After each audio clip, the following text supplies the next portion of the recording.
ஜனவரி மாதம் என்றாலே சிறப்பு தான். தை பிறந்தால் வழி பிறக்கும்னு சும்மாவா முன்னோர்கள் சொன்னாங்க. இந்த தை மாதத்திலே 4 விதமான பெயர்ச்சிகள் நடக்கிறது. ஒன்று, சூரியன் பெயர்ந்தார் தனுசிலிருந்து மகரத்துக்கு, that we will everyone know. அடுத்ததாக புதன் பெயர்கிறார் அதே மகரத்துக்கு. செவ்வாய் வக்ரமாகிறார் மிதுனத்துக்கு. இது இந்த கதெல்லாம் விடுங்க சார், வேற ஏதாவது நல்லது பேசுங்க சார். நல்லது பேசுறதா இருந்தா சுக்கிரன் உச்சமாகிறார் வருகின்ற ஜனவரி மாதம் 29ஆம் தேதி. அது என்ன வருகின்ற ஜனவரி? இந்த ஜனவரி 29ஆம் தேதி தான். வருகின்ற 29ஆம் தேதி சுக்கிர பகவான் உச்சமடைகிறார்.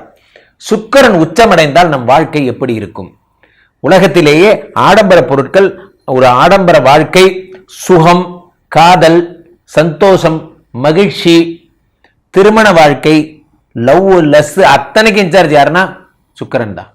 அந்த சுக்கிரனே உச்சமடையும் பொழுது யாரெல்லாம் வசதி வாய்ப்போட, சார் நான் ஒரு ஆடி கார் வாங்கணும் சார், அதை சக்சஸ் பண்ணி தர கார் சுக்கிரன் தான். அந்த சுக்கிரன் உச்சமடைய போகிறார். யார் யாருக்கெல்லாம் எப்படி எப்படிலாம் இந்த சுக்கிரன் நன்மைகளை தரப்போகிறார் என்பதை ராசி ரீதியாக நாம் பார்க்கிறோம். உலகத்துல இந்த மகர ராசிக்காரர்களுக்கு மட்டும் நான் எப்பயுமே ரொம்ப சிறப்பாக சொல்லுவேன். மனதிற்கு மிகவும் பிடித்த மகர ராசிக்காரர்கள். மகர ராசிக்காரர்கள் என்றாலே தனிச்சிறப்பு. காரணம் என்னவென்றால் 5 கூடைய சுக்கிரன் உங்களுக்கு உச்சமாகிறார். 5 கூடைய சுக்கிரன். இந்த 5 கூடையவன் உச்சமாகும் பொழுது என்ன நடக்கிறது? 3ஆம் இடத்தில் உச்சமாகிறார். என்ன நடக்கிறதுனா ராஜபோகம், ராஜாதி ராஜ யோகம். சார் சும்மா கிடையாது. நான் பாட்டுக்கு சும்மா இருந்த ஒருத்தனை எனக்கு ராஜா பதவி கிடைச்சிருச்சு, எனக்கு இவ்வளவு பெரிய காலம் என்னை அழகுபடுத்தி பார்க்கிறது. திருவண்ணாமலையில ஒரு புறம்போக்கு நிலத்துல ஒரு 4 பேருக்கு பிளஸ் பண்ணிட்டு என்ன பண்ணியிருக்க போறேன், ஒரு உண்டை கட்டி வாங்கி சாப்பிட்டுட்டு கிருஷ்ணாராமான்னு வாழ்ந்து நான் பாட்டுக்கு வாழ்ந்து செத்து போயிருப்பேனடா, என்னை ஏன்டா போய் பெரிய அழகினீங்கிற மாதிரி காலம் முடிவு பண்ணிருச்சுன்னா உங்களை என்ன வேணா செய்யும். காலம் முடிவு பண்ணிருச்சுன்னா நீங்க பெரிய ஆளாயிடுவீங்க. நீங்களே நினைச்சு பார்த்துருக்க மாட்டீங்க. நீங்க இந்த ஃபீல்டுல இவ்வளவு பெரிய ஆளாவீங்க நீங்களே நினைச்சு பார்த்துருங்க. நிறைய பேர் பிசினஸ் எல்லாம் யோசிச்சு பாருங்க. சார் சும்மா பண்ண சார், அது இங்கே கொண்டாந்து விட்டுருச்சு சார். ஒரு பிசினஸ்க்கு உங்களை பிடிச்சி போச்சுன்னா அடுத்து அடுத்து அடுத்து அடுத்து பெரிய பெரிய நேஷனல் லெவல், இன்டர்நேஷனல் லெவல்ல நீங்க பெரிய ஆளாயிடுவீங்க. காரணம் என்ன அப்படின்னா that is called as real business. உண்மையான பிசினஸ். நான் அடிக்கடி சொல்லுவேன் உங்களுக்கு, எல்லா பிசினஸும் பிசினஸ் அல்ல. நீங்க ஒரு பிசினஸ் தொடுறீங்கன்னா அந்த பிசினஸ் பதிலுக்கு உங்களை தொடணும். அதுதான் ரியல் பிசினஸ். நீங்க ஒருத்தட்ட அன்பு செலுத்துறீங்கன்னா அவங்கள்ட்ட இருந்து அந்த அன்பு மறுபடியும் கிடைக்கணும். அதுதான் ரியல் அன்பு. நான் அன்பு செலுத்துறேன் சார், என்கிட்ட அன்பே கிடைக்க மாட்டேது, அப்ப அது அன்பே கிடையாது. அன்புங்கிறது என்னன்னால் நீங்க ஒரு அன்பு செலுத்துறீங்கன்னா பதிலுக்கு அன்பு வரும். அந்த பதில் பதில் பதில் அப்படிங்கிறது தான் வாழ்க்கை.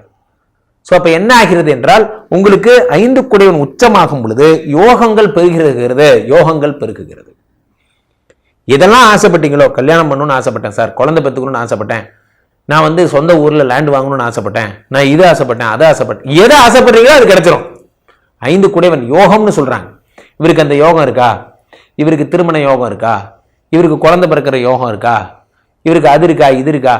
நீங்க எதை ஆசைப்படுறீங்களோ அந்த யோகம் உங்களுக்கு கிடைச்சிடும். யோகங்கள் கிடைப்பது, அதிர்ஷ்டம் கிடைப்பது என்பது உங்களுக்கு மட்டும்தான். யோகங்கள் பெரிதாகும் பொழுது என்ன ஆகிறது என்றால் உங்களுக்கு அதிர்ஷ்டங்கள் பெரிதாகிறது.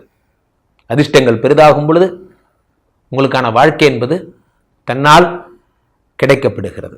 இதுதான் முக்கியமான விஷயமே. நீங்க புரிஞ்சுக்க வேண்டியது, நம்ம எதை பண்றோங்கிறது முக்கியம் இல்லை, நம்மளால என்ன பண்ண முடியுங்கிறது தான் முக்கியம். ஏதோ ஒரு படத்துல கூட சொல்லுவாங்க, என்ன பண்ணீங்கிறது முக்கியம் இல்லை, உங்களால என்ன பண்ண முடியுங்கிறது தான் முக்கியம். உங்களால என்ன பண்ண முடியுங்கிறத ப்ரூவ் பண்ண போறீங்க. 5 கூடையவன் உச்சம் பெறும் பொழுது நீங்க சாதிச்சு காட்டுவீங்க. எதை உங்களால செய்ய முடியாதுன்னு சொன்னாங்களோ அதை நீங்க சாதிச்சு காட்டுவீங்க. இதெல்லாம் இந்த 5 கூடையவன் உச்சமாகும் பொழுது ஏற்படும். 5ங்கிறது என்ன? அது உச்சம் பெறுவதால் என்னென்ன நன்மை எல்லாம் ஏற்படும்? 5 கூடையவன் உச்சமானா என்ன நன்மை எல்லாம் ஏற்படும் அப்படின்னா, உங்களுக்கு இருக்கிற ஒரு பெரிய நன்மை என்ன? 5 கூடையவன் உச்சமாகும் பொழுது பெண் குழந்தை பிறக்கும். உங்களுக்கு மகர ராசிக்காரங்க குழந்தை பெற்றுக்கிறதுக்காக ரொம்ப கஷ்டப்படுறீங்க. ஐயுஐ பண்ணீங்க, ஐவிஎஃப் பண்ணீங்க, உங்களுக்கான சரியான மேட்ச் என்பது கிடைக்கவே இல்லை. கவலைப்படாதீங்க, உங்களுக்கான சரியான மேட்ச் உங்களுக்கு கிடைக்கும். இந்த வருடம் கிடைக்கும். இந்த வருடம் உங்களுக்கு கிடைக்கும். 5 கூடையவன் உச்சமாகும் பொழுது யோகங்கள் பெரிதாகும். எல்லா யோகங்களும் உங்களுக்கு கிடைக்கும் 5 கோடியின் உச்சமாகும் பொழுது. சாதாரணமாலாம் கிடையாது, பறக்கும். காரணம் என்ன அப்படின்னு பார்த்தீங்கன்னா, உங்களுக்கு இருக்கிற சுக்கிரன் 3ஆம் இடத்துல உச்சமாகும் பொழுது யாரேனும் உங்க கூட பிறந்தவங்க ஏதாவது சண்டை போடுறாங்க, ஒரு லேண்ட் வாங்கணும்னு நினைக்கிறேன், அதுல முட்டுக்கட்டை போட்டுட்டே இருக்காங்க, ஒரு கேஸ் மாதிரி போடுறாங்க, அந்த லேண்ட் எனக்கு கிடைக்கூடாதுன்னு அவங்க நினைக்கிறாங்க, ஏதோ ஒரு காரணம், அந்த காரணங்கள் எல்லாம் சரியாகும். உலகத்திலே நல்லா புரிஞ்சுங்க, நமக்கு 2 விஷயம் நல்லது நடக்கணும் சார். நம்ம உடம்புக்கு நல்லது கிடைச்சதுன்னா நல்லது, நம்ம உடம்பு விட்டு கெட்டது போயிடுச்சுனாலும் நல்லது. 2 தான் நல்லது, 2 தான் நல்லது. அந்த மாதிரி நமக்கு நம்மளை சுத்தி நமக்கு நல்லது நடந்தாலும் நல்லது, நம்மளை விட்டு கெட்டவங்க எல்லாம் போயிட்டா நல்லது. நம்மளை சுத்தி நல்லவங்க இருந்தா நமக்கு நல்லது, நம்மளை சுத்தி கெட்டவங்க இருந்தா, நம்மளை விட்டு கெட்டவங்க எல்லாம் போயிட்டாங்கனாலும் அது நல்லது. 2 நல்லதுதான். உங்களுக்கு 2வது நல்லது நடக்க போகுது. 5 கோடியவன் 3ஆம் வீட்டில் உச்சம் பெறும் பொழுது தைரியம் அதிகமாகிறது, வாழக்கூடிய தைரியம்.